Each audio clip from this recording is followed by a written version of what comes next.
avec le coronavirus parce qu'ils ont aussi d'autres maladies, etc., qu'est-ce qui se passe?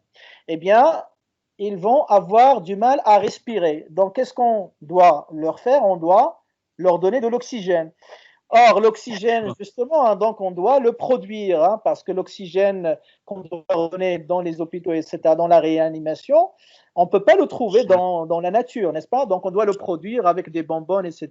Et donc, il faut qu'il y ait des entreprises. Donc, c'est un bien qui est rare. Et donc, puisqu'on le produit, donc, on est obligé de le payer. Donc là, vous voyez la différence. L'oxygène qu'on donne aux malades du coronavirus, c'est un bien qui est rare ou abondant? Rare. Rare. Et donc, comme elle est rare, donc on doit payer de l'argent pour l'acheter, n'est-ce pas?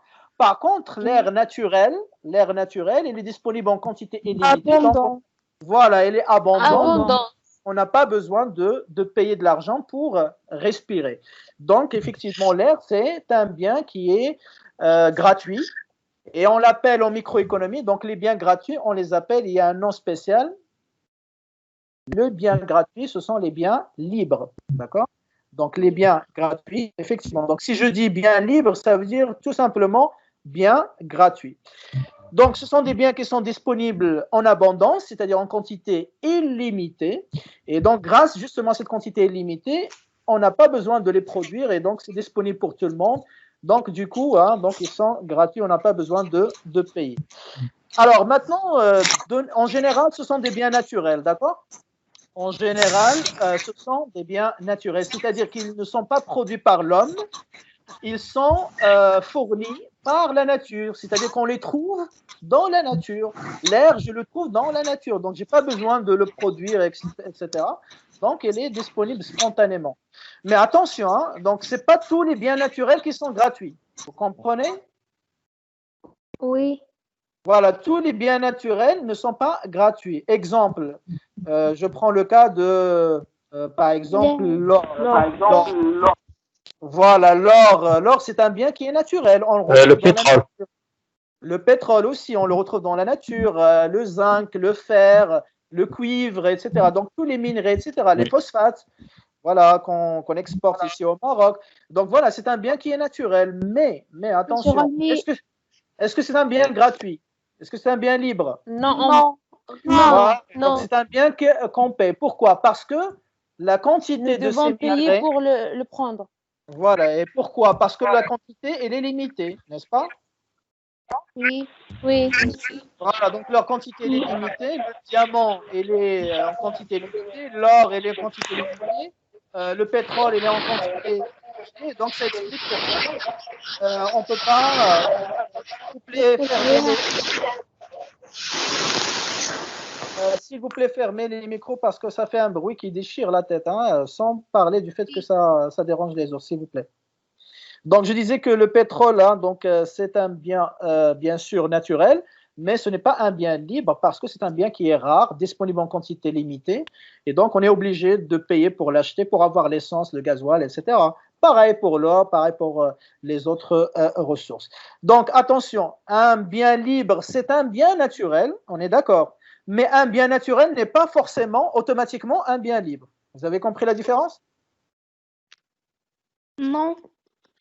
Donc, je disais qu'un bien qui est libre, gratuit, c'est un bien forcément naturel parce qu'il est disponible en quantité illimitée. Et pour que ce soit en quantité illimitée, c'est la nature qui doit le produire. D'accord? Ce n'est pas l'homme. Donc, tout ce que produit l'homme, il est par définition rare et il est limité. Alors, la nature, elle produit des biens ou elle offre des biens qui sont illimités. Donc, tout bien qui est libre, forcément, c'est un bien naturel. On est d'accord? Mais un bien, il est gratuit. Mais un bien naturel n'est pas automatiquement un bien qui est libre. Pourquoi? Parce que l'or, il est un bien naturel. Mais est-ce que c'est un bien libre, gratuit? Non. Non. Voilà. Non. Donc, les phosphates, c'est un bien naturel. Mais est-ce que c'est un bien qui est gratuit? Non. Non. Voilà. Donc, c'est ce que je disais. Hein. Donc, un bien naturel n'est pas obligatoirement un bien qui est libre. Ça va, c'est clair? Oui, c'est clair. Voilà, donc ce que vous devez retenir hein, pour que vous ne soyez pas perdu, donc toujours pour voir est-ce que c'est un bien gratuit ou pas, regardez la quantité, tout simplement. La quantité, si elle est limitée, donc ça sera payant. Hein. Si elle est gratuite, donc la quantité, elle est illimitée, bien évidemment. D'accord? Oui. Alors, je vais vous donner deux autres exemples de biens libres. Ou si vous avez d'autres exemples de biens libres, donnez-moi. Si vous avez des exemples. Monsieur, qu'est-ce qu'on peut dire pour l'eau? Alors, l'eau, comme j'ai dit, hein, donc c'est la majorité des cas. Il faut toujours comparer les besoins avec les ressources, d'accord? C'est-à-dire la quantité existante avec la quantité des besoins. Donc, si la quantité existante de la ressource, elle dépasse largement les besoins supérieurs, dans ce cas-là, on dit qu'il y a abondance. Mais si elle est inférieure, donc là, on dit rareté. Donc, si la quantité du bien n'est pas illimitée, il faut toujours comparer les ressources avec les besoins. Je l'ai dit tout à l'heure. D'accord?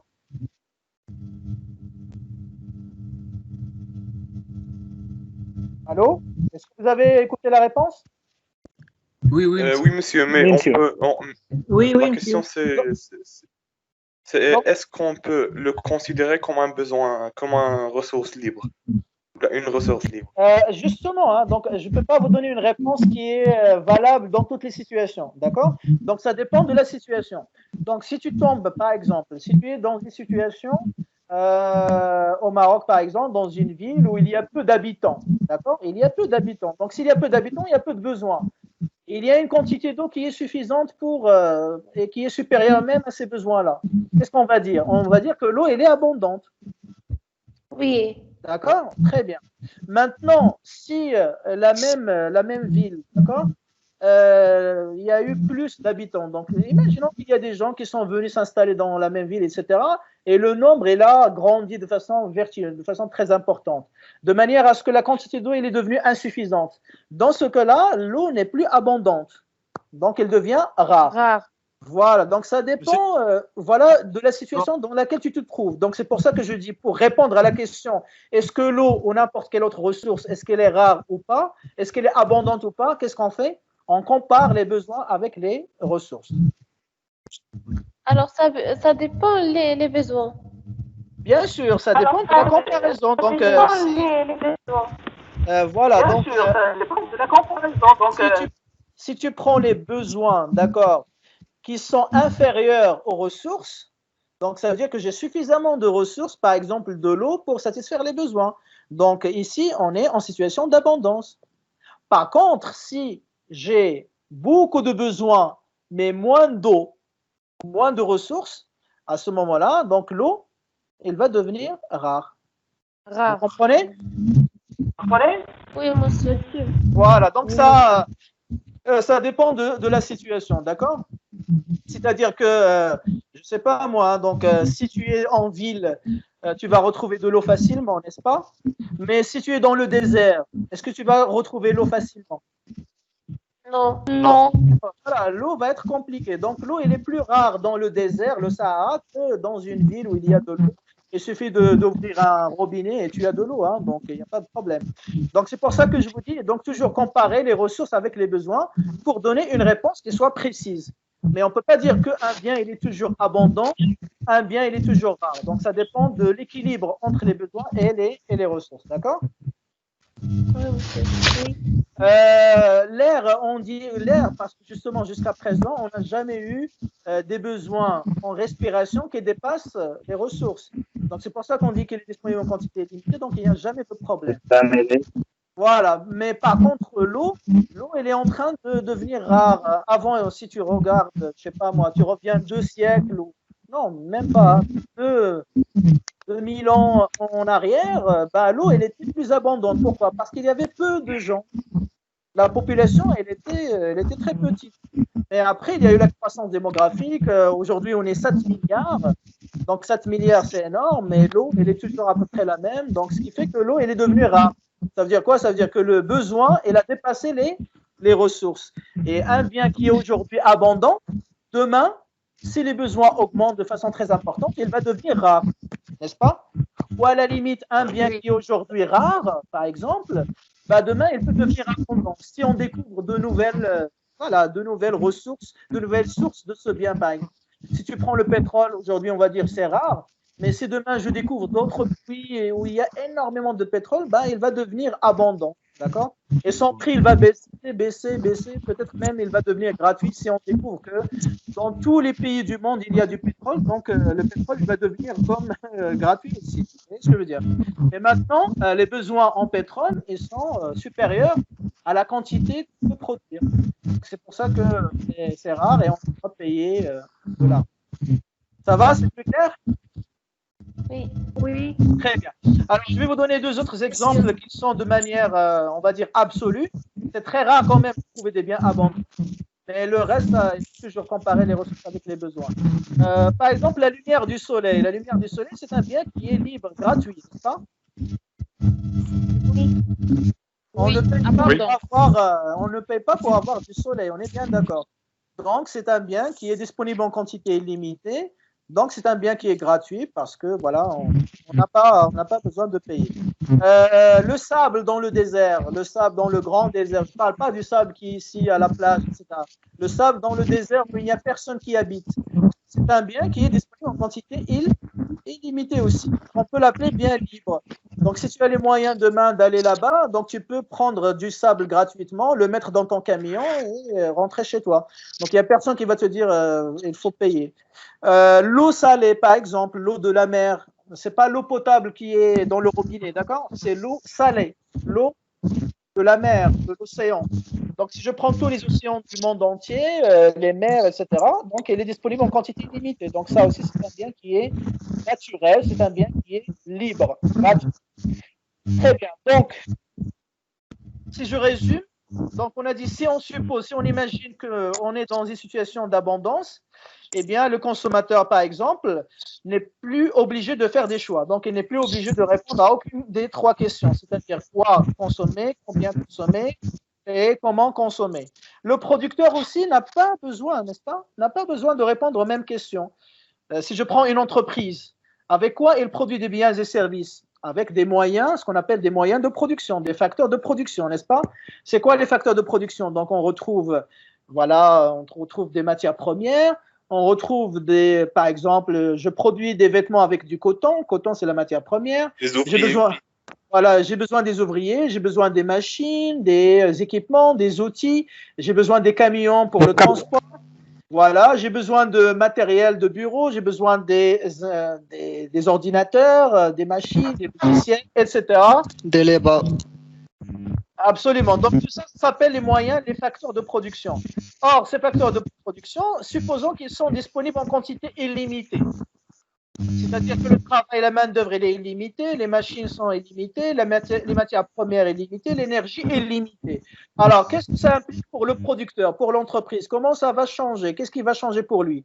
D'habitude, le producteur, l'entreprise, la première chose qu'il fait, donc il doit déterminer qu'est-ce qu'il va fabriquer. Quel est le bien qu'il va fabriquer? Est-ce que c'est des, je sais pas, des réfrigérateurs? Est-ce que c'est des ordinateurs? Est-ce que c'est des voitures, etc. Donc, ici, puisqu'il a les facteurs de production en quantité illimitée, est-ce qu'il est obligé de faire ce choix-là? Non. Comme le consommateur, il peut tout produire. Non. Donc, il n'a pas besoin de répondre à la question quoi produire. Il peut produire des voitures et en même temps produire des avions, des maisons, des chaises, des tables, etc. Donc, la question quoi produire ne se pose plus pour lui lorsque les facteurs de production sont illimités. Deuxièmement, parce qu'il peut prendre des ouvriers, des machines pour produire des vêtements, il peut prendre d'autres ouvriers aussi, puisqu'ils sont illimités pour produire des voitures et ainsi de suite. Deuxième question, combien produire? Donc, il peut produire pour tous les clients. Il n'a pas besoin de choisir, je vais produire pour les gens de Bnimlal ou de Marrakech ou de Casablanca, etc. Non, il peut produire pour tous les consommateurs marocains ou les consommateurs même européens, américains, etc. Il a les moyens de production suffisants et nécessaires pour le faire. Donc, il n'a pas besoin de faire le choix de la quantité non plus. Pareil, est-ce que je vais utiliser plus de machines, plus d'ouvriers? Il s'en fout. Il peut utiliser n'importe quelle technique, il s'en fout parce qu'il n'a pas besoin d'économiser les facteurs de production. Ils sont disponibles en quantité limitée. Pourquoi je vais les économiser? Pareil pour vous, par exemple, lorsque vous avez un forfait illimité au téléphone, est-ce que vous faites attention? Est-ce que je vais économiser la durée de la communication? Non, je peux même parler avec quelqu'un, je dis, écoute, tu restes connecté, branché. Voilà, donc je vais aller quelque part et je vais revenir et tu vas laisser le forfait, c'est-à-dire être consommé. Par contre, si tu payes tu as un forfait qui est limité, tu ne vas pas te permettre de laisser le forfait s'épuiser comme ça. Donc, lorsque c'est disponible une quantité limitée, je ne fais pas attention à la manière d'utiliser les facteurs de production. Donc, l'entreprise, il s'en fout et donc, du coup, il n'a pas à faire ce choix. Donc, du coup, comme le consommateur, l'entreprise, il n'a pas besoin de répondre aux 3 questions. C'est-à-dire quoi produire? Il peut te produire. La quantité, il peut produire n'importe quelle quantité pour n'importe quel nombre de clients. La manière, il peut produire n'importe quelle manière, n'importe quelle technique. Donc, il n'a pas besoin de faire des choix. Donc, on a dit l'abondance implique l'absence de choix, et pour le consommateur et pour le producteur. Quel que soit l'agent économique, il n'a pas besoin de faire des choix. Donc, voilà la première conséquence de l'abondance. Deuxième conséquence, c'est qu'avec l'abondance, il y a des biens qui deviennent comment? Gratuits, des biens libres. On n'a pas besoin de les payer pour les consommer. Ils sont disponibles gratuitement en quantité illimitée. Voilà un petit peu ce qu'on peut dire sur l'abondance. Alors, bien sûr, on aurait bien aimé vivre dans une société d'abondance, mais malheureusement, l'abondance, c'est une situation qui est presque imaginaire. Il y a quelques cas, mais c'est exceptionnel. Alors, si l'abondance est l'exception, c'est quoi la règle?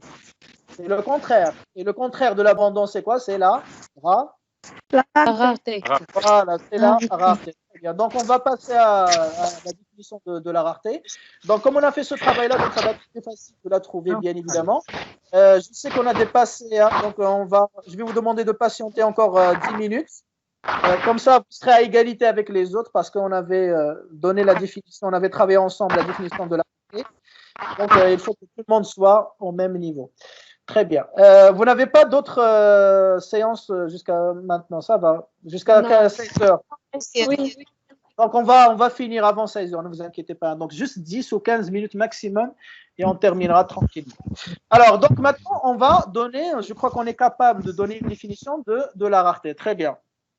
Alors, juste avant de donner la définition, souvent, il y a des étudiants, lorsque tu lui poses la question, et tu lui dis, c'est quoi un bien qui est rare? Alors, la réponse automatique, il te dit, c'est un bien qui est disponible en quantité limitée.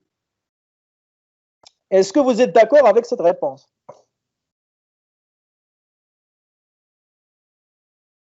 Non, parce qu'on peut avoir des besoins limités avec des ressources limitées. Voilà, très bien. C'est une très bonne réponse. Effectivement, il y a même des enseignants parfois qui donnent cette définition. Ils parlent de rareté, tu dis, ben, c'est des quantités limitées. Non, ce n'est pas suffisant. Parce que comme l'a dit votre camarade à juste titre, tu peux avoir des ressources limitées avec des besoins qui sont aussi limités. Et dans ce cas-là, il n'y a pas, bien évidemment, de rareté. Pourquoi? Parce que tous les besoins sont satisfaits par les ressources. Il y a égalité entre les besoins et les ressources. Si vous voulez, il y a équilibre entre les ressources et les besoins. Donc, du moment où il y a équilibre entre les ressources et les besoins, donc il n'y a pas de problème de rareté.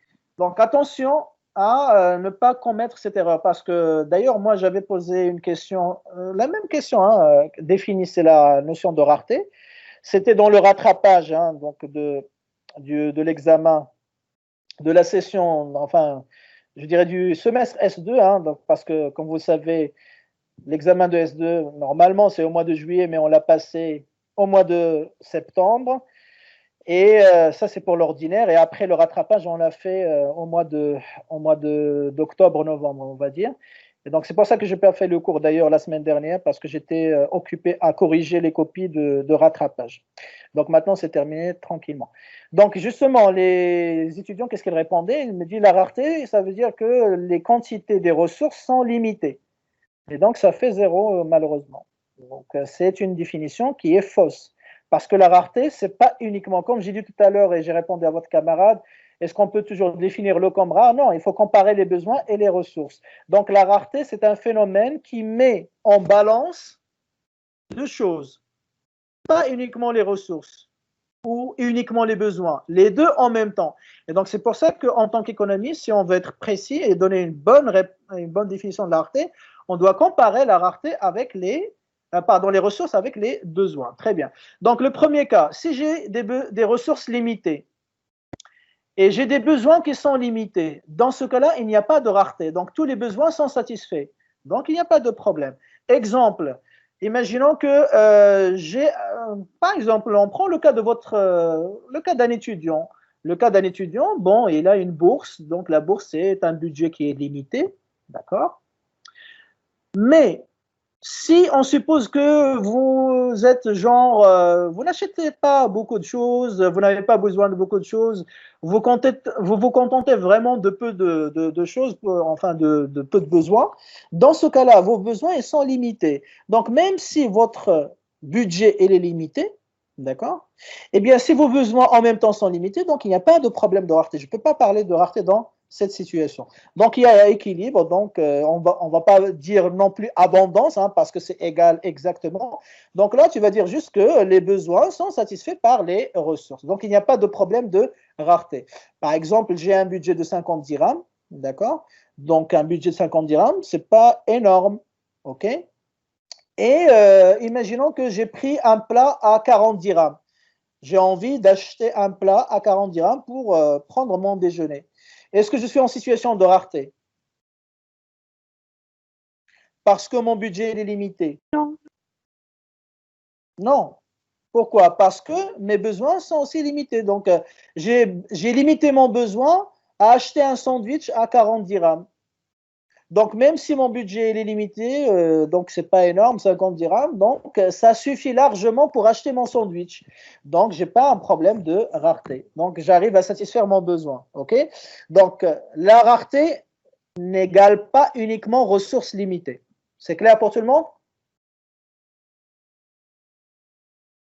Oui. Oui, monsieur. Oui, monsieur. Oui, Alors, on va prendre le deuxième autre cas où on commet des erreurs aussi dans la définition. Alors, il y a d'autres étudiants, quand tu lui poses la question de la rareté, qu'est-ce qu'il te répond? Il te dit, la rareté, ça veut dire que les besoins sont illimités. Est-ce que c'est correct? Non. Oui, pourquoi? Pourquoi c'est pas correct?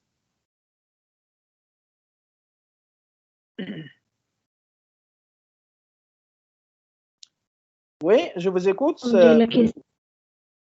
Pourquoi, lorsqu'on demande à certains étudiants la définition de la rareté, ils disent la rareté, ça veut dire des besoins illimités. Est-ce que c'est correct? Non, c'est pas correct. Oui, pourquoi, monsieur? Oui. Aussi, les ressources peuvent être illimitées. Très bien. Donc, si les besoins sont illimités, est-ce que ça veut dire qu'il y a rareté? Non. Pourquoi? Parce que, comme l'a dit votre camarade, les ressources aussi peuvent être en même temps illimitées. Donc, si les besoins sont illimités et les ressources sont illimitées, donc il y a équilibre une nouvelle fois, n'est-ce pas? Donc, tous les besoins, même s'ils sont illimités, ils peuvent être satisfaits. Donc, s'ils sont satisfaits, il n'y a pas de problème de rareté. Exemple, mon besoin de respirer, il est illimité, on est bien d'accord? Oui. Oui. Est-ce que l'air elle est rare? Illimité. Non. Pourquoi? Non, Voilà, parce que la quantité disponible de l'air, elle est illimitée aussi. Illimité. Voilà, donc même si votre besoin d'air elle est illimité, ça ne donne pas automatiquement la rareté. À condition que voilà, la quantité de On a un équilibre. voilà, soit illimitée, donc on est à nouveau en équilibre. Donc, d'après ces exemples-là, exactement. Donc, à partir de ces deux exemples, quand est-ce que je peux parler de rareté? Monsieur, on parle de la rareté. On a des ressources limitées et des besoins illimités. Voilà, lorsqu'on a des ressources limitées avec des besoins qui sont illimités. Et d'accord? Ça veut dire quoi? Ça veut dire qu'on a... Il n'y a pas d'égalité entre les ressources et les besoins. Voilà, exactement. Ça veut dire qu'il n'y a pas d'équilibre. Donc, la rareté existe lorsqu'il n'y a pas d'équilibre. Ça veut dire qu'il y a des équilibres. Il y a des équilibres entre les besoins et les ressources. Ça veut dire quoi, déséquilibre entre les ressources et les besoins? Ça veut dire que vous avez d'un côté les ressources limitées et les besoins sont illimités. Ce qui implique que les besoins ils sont comment par rapport aux ressources? Supérieurs ou inférieurs? Les besoins sont supérieurs. Voilà, les besoins sont toujours. Voilà, pour qu'il y ait rareté, pour qu'on puisse parler de rareté, il faut que les besoins dépassent, qu'ils soient supérieurs aux ressources. Donc, pour cela, il faut que les ressources soient limitées et les besoins, bien sûr, soient illimités. Donc, voilà la bonne définition de la rareté. Donc, je résume, la rareté, on parle de la rareté dans les situations où on a un déséquilibre entre les besoins et les ressources, c'est-à-dire lorsque les besoins sont illimités et les ressources sont limitées. Ça va? Monsieur, Oui. je n'ai pas compris cette partie, s'il te plaît. Répète l'explication. Alors, je disais que la rareté, ce n'est pas uniquement des ressources limitées. La rareté, ce n'est pas des besoins illimités. La rareté, c'est le déséquilibre entre les besoins et les ressources. Parce que, comme vous le voyez sur la diapo, je peux parfaitement avoir des ressources limitées, mais si les besoins sont limités, donc il y a équilibre. Donc, il n'y a pas de rareté. Et j'ai donné dans la diapo, vous pourriez lire avec moi, les ascètes bouddhistes. Vous connaissez les bouddhistes, c'est une religion. C'est une religion donc, qui vénère Bouddha. Donc, Bouddha, c'est en quelque sorte prophète, etc., leur dieu. Et donc, ce sont des gens qui n'aiment pas la vie matérielle. Donc, ils renoncent à la vie matérielle, ils ont peu de besoins, ils n'achètent pas des vêtements, etc. Ils vivent dans des monastères, vraiment dans des montagnes, ils n'ont pas de voiture, etc. Vraiment, donc, ils ont renoncé, abandonné tout ce qui est matériel, tout ce qui est consommation, etc. Donc, du coup, on les appelle des ascètes. Ascètes, ça veut dire, bon, même si je l'explique en français, vous n'allez pas comprendre. Donc, on va dire, ascète, en arabe, c'est zahid. D'accord? Ça vient de zuhd. Donc, zuhd, ça veut dire que je renonce. Donc, je sacrifie la vie matérielle, etc. Et j'essaie de me concentrer uniquement sur voilà, les choses spirituelles, etc. Voilà, exactement. Donc, ces gens-là, c'est les moines. Donc, je ne sais pas, peut-être que vous les avez déjà vus dans des films. D'arts martiaux, de karaté, de kung-fu, etc. Tu as des gens qui sont chauves, etc. Et donc, ils se contentent de peu de vêtements, de peu de nourriture, etc. Et ils vivent isolés. Donc, c'est ce qu'on appelle les ascètes ou les moines bouddhistes. Et ces gens-là, bien sûr, leurs besoins sont limités. Donc, même si leurs ressources sont limitées, il n'y a pas de rareté. Donc, on ne peut pas dire qu'il y a rareté. Parce qu'il y a équilibre entre les ressources et les besoins. De la même manière, je parle de s'il vous plaît, il y a l'écho qui me revient dans la tête. Donc, coupez les micros, s'il vous plaît. Donc, je disais que si je prends l'exemple, tout à l'heure, j'ai pris l'exemple de l'air. J'ai dit que même si mon besoin de respiration est limité, donc du moment, c'est-à-dire en même temps, la quantité de l'air disponible est limitée, donc ça ne pose pas de problème. Encore une fois, il y a équilibre entre les ressources et les besoins. Donc, tous les besoins de respiration sont satisfaits.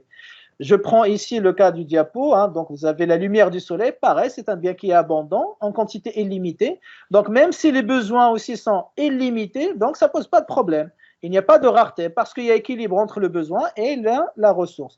Donc, pour définir la rareté, c'est toujours le déséquilibre. La rareté, c'est le déséquilibre entre les ressources et les besoins. Ça veut dire quoi? Ça veut dire que les besoins sont illimités et les ressources sont limitées, ce qui fait que les besoins sont toujours supérieurs aux ressources. Chaque fois que vous trouvez le besoin dépasse supérieur aux ressources, donc là, il y a situation de rareté. Est-ce que c'est plus clair pour tout le monde? Oui, c'est clair. Oui, monsieur. Oui, c'est clair. Voilà, très bien. Donc, la règle générale, la majorité, sinon, s'il vous plaît, coupez les micros. Donc, la quasi-totalité des biens, des ressources, des situations, c'est des situations de rareté. C'est-à-dire que notre vie réelle, pas l'imagination qu'on a fait tout à l'heure, donc la vie réelle, c'est une vie de rareté. On vit toujours, chaque jour, on fait face au problème de rareté, d'accord? Très bien. Alors, comme on a fait pour l'abondance, on a dit que l'abondance, il implique deux choses, n'est-ce pas? Oui. Monsieur, j'ai une question. Allez-y, oui, allez-y. Monsieur, si on a le contraire, si on a les besoins qui sont limités et les ressources sont illimitées, est-ce qu'on considère que c'est une rareté? Non, bien sûr que non. Parce que ici, si les besoins sont limités et les ressources sont illimitées, ça veut dire que tu as les ressources qui sont supérieures aux besoins. Et dans ce cas-là, il n'y a pas de rareté parce que rareté, ça veut dire que j'arrive pas à satisfaire des besoins. Ça veut dire que les besoins, c'est l'inverse, c'est-à-dire qu'ils sont supérieurs aux ressources. Donc, si les besoins sont supérieurs aux ressources, il y a rareté. Si j'ai l'inverse, c'est-à-dire que les besoins sont inférieurs aux ressources, dans ce cas-là, il n'y a pas de rareté. D'accord? Est-ce qu'on peut le considérer comme un déséquilibre? Bien sûr, c'est un déséquilibre, mais j'ai précisé. J'ai dit tout à l'heure, c'est un déséquilibre entre les ressources et les besoins, dans le sens où les besoins sont supérieurs aux ressources. Ce n'est pas les ressources qui sont supérieures aux besoins. D'accord? D'accord, monsieur. Merci. Voilà, donc c'est une bonne remarque parce qu'il y a certains qui peuvent comprendre le déséquilibre dans les deux situations. Parce que quand on parle de déséquilibre, ça veut dire que soit les ressources sont supérieures aux besoins, soit les besoins qui sont supérieurs aux ressources. Donc vous avez raison. Donc on parle de rareté uniquement dans le cas où on a les besoins qui sont comment? Supérieurs aux ressources. Donc ça, c'est le deuxième cas de déséquilibre. Le premier cas, c'est-à-dire ressources supérieures aux besoins, même s'il y a déséquilibre, il n'y a pas rareté, bien sûr. C'est bon? Monsieur, Oui. Quand on a un état d'égalité, qu'est-ce que vous dites? Nous disons. En cas d'égalité, on ne peut pas dire qu'il y a rareté, on ne peut pas dire qu'il y a abondance. On dit juste que les besoins sont satisfaits par les ressources. Tout simplement. C'est tout ce qu'on peut dire.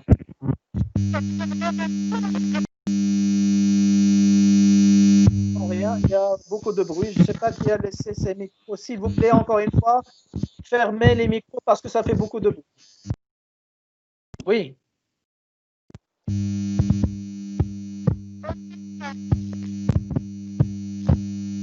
J'entends rien, mademoiselle. J'entends rien.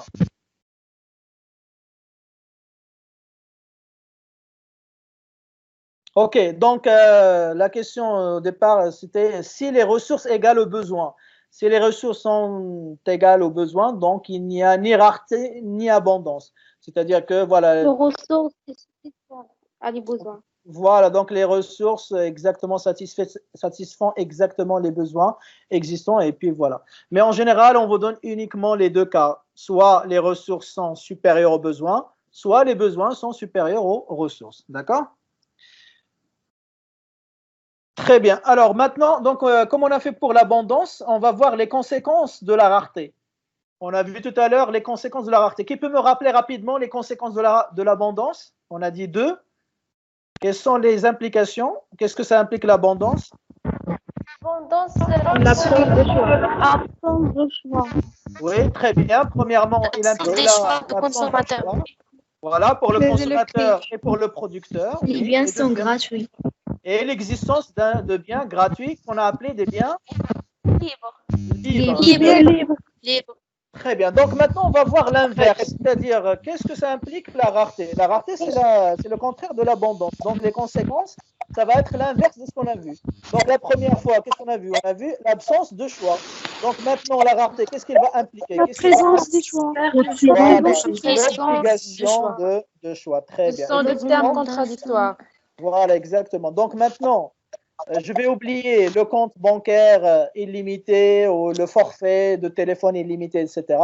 Dans ce cas-là, lorsque j'ai un budget qui est limité ou des ressources limitées, je suis obligé de choisir. Pourquoi? Parce que je ne peux pas satisfaire tous les besoins.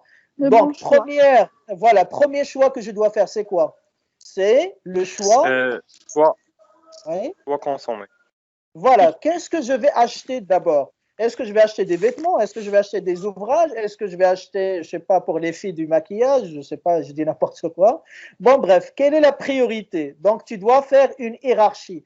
Voilà la première chose la plus importante. Voilà la deuxième. Tu vas faire un ordre. Tu vas classer les biens par ordre de priorité. Donc, ça s'appelle le choix du bien à acheter. Donc, je réponds à quelle question? Si je suis consommateur, je dois répondre à la question. Quoi consommer? Voilà, quoi consommer. Donc, cette question devient obligatoire, bien sûr, très bien. Alors, deuxième question à laquelle je dois répondre, deuxième choix que je dois faire, c'est quoi? La quantité. La quantité, très bien. Voilà, donc une fois que j'ai choisi d'acheter de la nourriture, je dois déterminer exactement combien je vais acheter de la nourriture. Combien de viande, combien d'œufs, combien de légumes, de fruits, d'oignons, de tomates, de pommes de terre, etc. Donc je dois choisir la quantité. Et pour cela, je vais répondre à la question combien consommer. Troisième choix que je dois faire, c'est quoi? La manière. Comment? La manière, très bien, c'est la manière de consommer. Donc, par exemple, imaginons que je voudrais déjeuner. Est-ce que j'ai décidé de déjeuner? Donc, c'est le bien à consommer, la nourriture.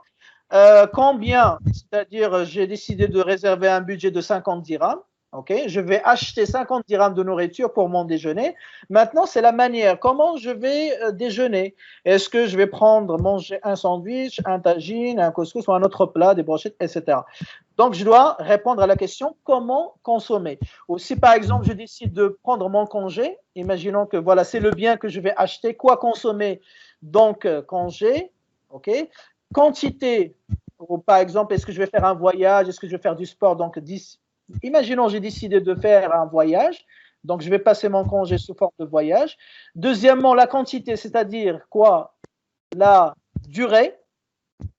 Est-ce que je vais voyager pendant 3 jours, pendant une semaine, pendant 2 semaines, etc.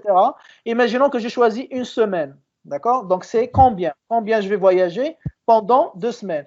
Maintenant, la troisième question à laquelle je dois répondre, c'est comment je vais voyager? Est-ce que je vais passer mon voyage, je ne sais pas moi, par exemple à la montagne, voilà, pour la nature, etc. J'aime faire le jogging, le trekking, etc. Est-ce que je vais passer mon voyage, je ne sais pas moi, à la plage? Est-ce que je vais passer mon voyage dans des visites de villes historiques, par exemple pour la culture, etc. Comme les gens viennent à Marrakech pour regarder les monuments, etc. Voilà, donc je réponds chaque fois aux 3 questions. Pourquoi? Parce que mon budget il est limité, mon temps il est limité et je ne peux pas voyager dans tous les pays, je ne peux pas faire toutes les formules de voyage, je ne peux pas faire la plage et la forêt et la montagne en même temps.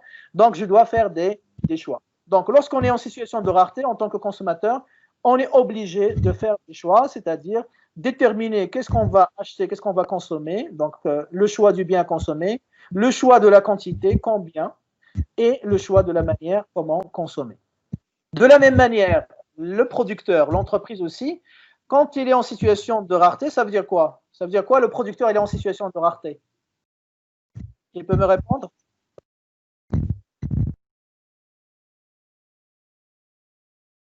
C'est-à-dire Les facteurs de production, ils sont limités.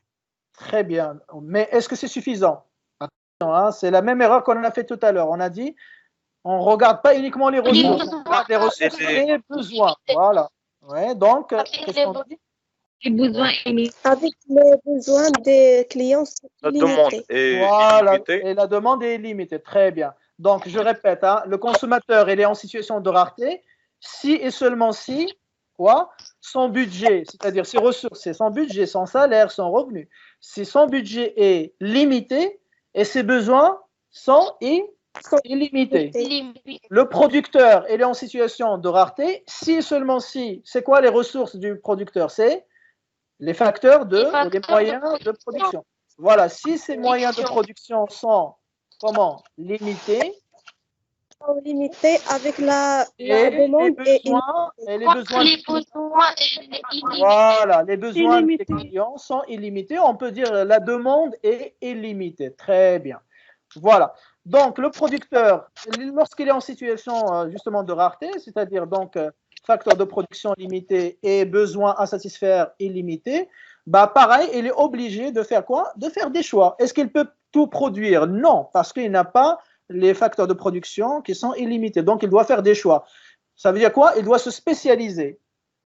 Vous savez maintenant pourquoi des entreprises se spécialisent ou ils ne peuvent pas produire beaucoup de biens à la fois? Parce que justement, ils sont en situation de rareté. Donc, ils sont obligés de se spécialiser. Donc, moi, je vais me spécialiser dans la production des vêtements.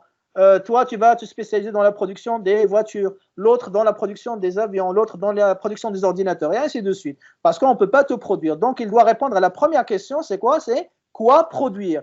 Choix du bien à produire, à fabriquer. Très bien.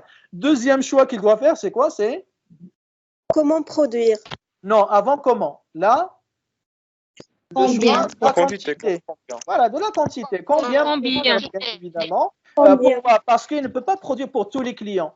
Je ne peux pas produire pour tous les clients du Maroc. Donc, je vais produire uniquement pour les gens de la ville de Bni Mellal.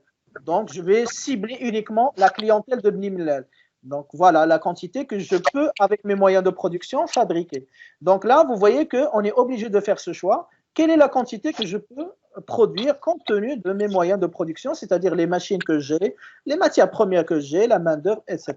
Et la dernière, bien sûr, c'est la façon, parce que Comment? voilà comment, la manière. Donc, comment est-ce que je vais utiliser plus de machines?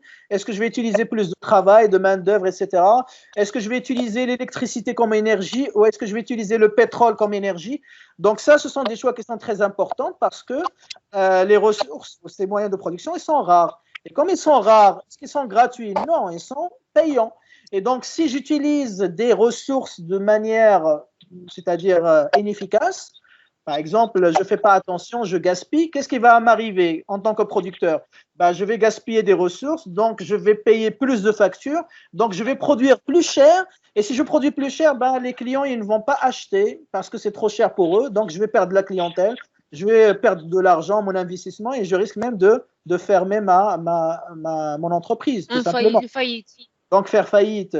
Donc, pour éviter justement ça, donc, le producteur, il ne doit pas utiliser les facteurs de production n'importe comment, contrairement à l'abondance. L'abondance, il s'en fout. Pourquoi? Parce que tous les facteurs sont gratuits, donc il n'a pas à se casser la tête.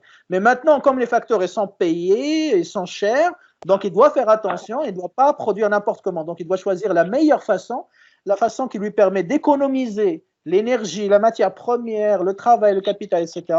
Et de cette façon, donc, il va produire moins cher et comme ça, il peut avoir une marge qui lui permet de gagner plus de bénéfices, plus de profits. D'accord? Donc, il doit faire ce choix-là, il est obligatoire. Donc, comme vous voyez, que ce soit le consommateur ou le producteur, quand on est en situation de rareté, la première conséquence, la plus importante, c'est quoi? C'est l'obligation de faire des choix. C'est pour ça qu'on dit la rareté impose. Donc, ça devient obligatoire de faire des choix, que ce soit pour le consommateur, pour le producteur. Et donc, on doit, je suis consommateur, choisir quel bien je vais acheter, avec quelle quantité, combien et comment je vais consommer, bien sûr. Je suis producteur, je dois déterminer, choisir quel est le bien que je vais fabriquer, je dois me spécialiser, avec quelle quantité, donc je dois cibler quelle clientèle. Je ne peux pas produire pour tout le monde, donc je choisis la quantité. Et puis là, je ne peux pas produire n'importe comment, donc je dois choisir la technique de production qui est la plus efficace pour économiser de l'argent et donc vendre moins cher pour gagner, enfin augmenter mon chiffre d'affaires et mon profit. Donc il y a une deuxième conséquence, bien sûr, c'est le coût d'opportunité, mais bon, maintenant on est à 16 heures, donc j'ai déjà dépassé. Donc on va garder ça pour la semaine prochaine. Alors, ce que vous allez faire maintenant, donc si vous avez d'autres séances, voilà, où vous allez vous reposer un petit peu, peut-être le soir, essayez de faire une fiche. Vous vous rappelez de la fiche? On avait discuté ça hier. Voilà, donc pendant que vous avez encore compris donc, les choses qu'on a expliquées pendant cette séance, pendant que c'est encore frais dans votre mémoire, essayez de travailler avec des questions. Il ne faut pas juste regarder et apprendre par cœur, non. Il faut se poser des questions parce que l'examen, vous allez répondre à des questions, vous n'allez pas réciter. Et donc, quelles sont les questions auxquelles je vais répondre? Tout simplement, par exemple, on a travaillé l'abondance. C'est quoi l'abondance? Pourquoi on parle de l'abondance? Comment on mesure l'abondance, etc. Quels sont les exemples et les cas concrets d'abondance, etc. Et donc, au lieu d'apprendre par cœur, essayez de répondre à des questions comme ça. Et tout ça, vous allez l'écrire sur une fiche, voilà, sur un cahier. Vous prenez un cahier spécial pour ça. Ça va être une fiche pour les fiches de microéconomie. Et donc, chaque séance, vous allez faire ce résumé sous forme de questions-réponses. Questions-réponses. Alors, si vous le faites comme ça, vous allez non seulement mieux comprendre, mais en plus, vous allez mémoriser parce que ça va être plus facile pour vous le jour de l'examen de retrouver ces informations. Si on vous pose cette question, quelle est la rareté, c'est quoi la définition, etc. Parce que dans votre tête, elle est attachée à une question. Donc, vous ne pourrez pas l'oublier. Par contre, si juste vous apprenez par cœur, donc il va être mélangé avec d'autres informations, etc., sans ordre, sans classement. Et donc, ça va être difficile de l'extraire le jour de l'examen pour trouver la bonne réponse. Rappelez-vous l'image de l'armoire avec les vêtements, s'ils sont bien organisés, bien rangés, les chemises avec les chemises, les pantalons avec les pantalons, etc., ce sera plus facile de trouver les vêtements dont vous avez besoin. Par contre, Si c'est en vrac, c'est mélangé, tout est mélangé, ça va être difficile. Bah, pareil pour votre cerveau. Si toutes les informations sont organisées, casées, classées, ça va être plus facile de les utiliser, de les mobiliser le jour de l'examen. Donc, essayez de faire ce travail-là. Ça ne demande pas beaucoup de temps. Surtout que maintenant, vous avez la majorité des étudiants me disent quand on sort de la leçon, de la séance, on comprend, mais après, on a du mal parce qu'on oublie, etc. Justement, pour éviter ça, essayez de faire ce travail-là. Et croyez-moi, la préparation, quand l'examen va être proche, vous aurez besoin de moins de temps. Vous n'allez pas revenir au polycope, au diapo, etc. Vous n'aurez pas besoin de ça. Vous allez juste réviser les fiches. Parce que l'essentiel des informations, elle est bien organisée, bien classée. Et donc, ça va vous faire gagner du temps. Alors que celui qui ne fait pas son travail, il va prendre le polycope où il y a 200 pages et il va le commencer à zéro. Imaginez 200 pages, tu as une semaine pour préparer avec 6 autres matières, ça devient impossible, bien sûr. Alors que quelqu'un qui a une fiche, une page pour réviser une leçon, donc ça va te faire même 40 ou 50 pages pour le courant. Voilà, donc 50 pages, ce n'est pas la même chose que 200 pages, on est bien d'accord. Donc, essayez de faire ce travail-là, ça va vous permettre de gagner du temps et être efficace dans votre préparation. Voilà, donc je ne vais pas vous retenir. Oui, s'il y a des questions, oui, allez-y, rapidement. Quand vous pourriez mettre les polycopes? J'ai déjà mis le polycope sur votre canal, hein. J'ai déjà mis le PowerPoint de l'introduction. Hein. Vous avez tout le document de l'introduction, elle est déjà publiée, elle est déjà partagée. D'accord. Lorsqu'on va terminer la réunion, essayez de monter plus haut, vous allez trouver introduction, hein, donc dans les supports de cours, il y a introduction, vous cliquez dans le dossier, vous allez trouver le PowerPoint, vous pourriez le télécharger et l'enregistrer, comme ça la prochaine séance, vous allez préparer les autres diapos, d'accord? D'accord.